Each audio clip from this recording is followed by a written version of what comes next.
Kollywood star Dhanush హీరోగా Amaran director Raj Kumar పెరియాస్వామి కొత్త ప్రాజెక్టుని ఇటీవల పట్టాలెక్కించారు. అమరన్ విజయంతో రాజ్ కుమార్ ఒక్కసారిగా కోలీవుడ్, టాలీవుడ్, బాలీవుడ్ లో ఫేమస్ అయ్యారు. ఈ నేపథ్యంలో బాలీవుడ్ లో ఓ హీరోతో సినిమా ప్రకటించారు. దీంతో ఈ సినిమా స్టోరీ ఏంటి అన్నది ఆసక్తికరంగా మారింది. తాజాగా ధనుష్, రాజ్ కుమార్ కాంబినేషన్ లో వస్తున్న మూవీ వాస్తవ సంఘటనల ఆధారంగా తెరకెక్కిస్తున్న చిత్రం అని తెలిసిందే. సమాజంలో ఎందరో రియల్ లైఫ్ హీరోలున్నారు.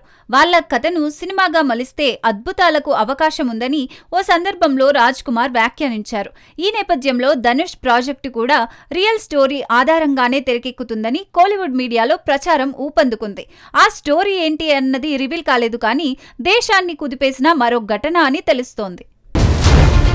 ఓయ్ మమ్ముటి, చేటా ఇందు రెబెకా వర్గీస్. ఈ మూవీలో ధనుష్ కి జోడీగా ఇంకా హీరోయిన్ ఫైనల్ కాలేదు. కొన్ని వివరాలు కూడా లీక్ అయ్యాయి. ఇందులో శృతి హాసన్ ఎంపికైందని చిత్రవర్గాల సమాచారం.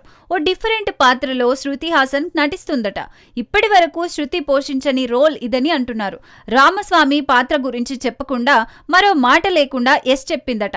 అంతగా ఆ పాత్రకు శృతి హాసన్ కనెక్ట్ అయినట్లు తెలుస్తోంది.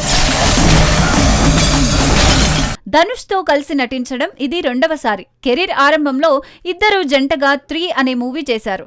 అది మంచి విజయం సాధించింది. ఆ తర్వాత మళ్లీ ఇద్దరు కలిసి పనిచేయలేదు. మళ్లీ ఇంతకాలానికి ఆ కలయికలో మరో సినిమాకు రంగం సిద్ధమవుతోంది. ప్రస్తుతం శృతి హాసన్ కూలీ షూటింగ్ లో బిజీగా ఉంది. ఆ ప్రాజెక్టు పూర్తి కాగానే ధనుష్ సినిమా షూట్ లో పాల్గొంటుందని సమాచారం.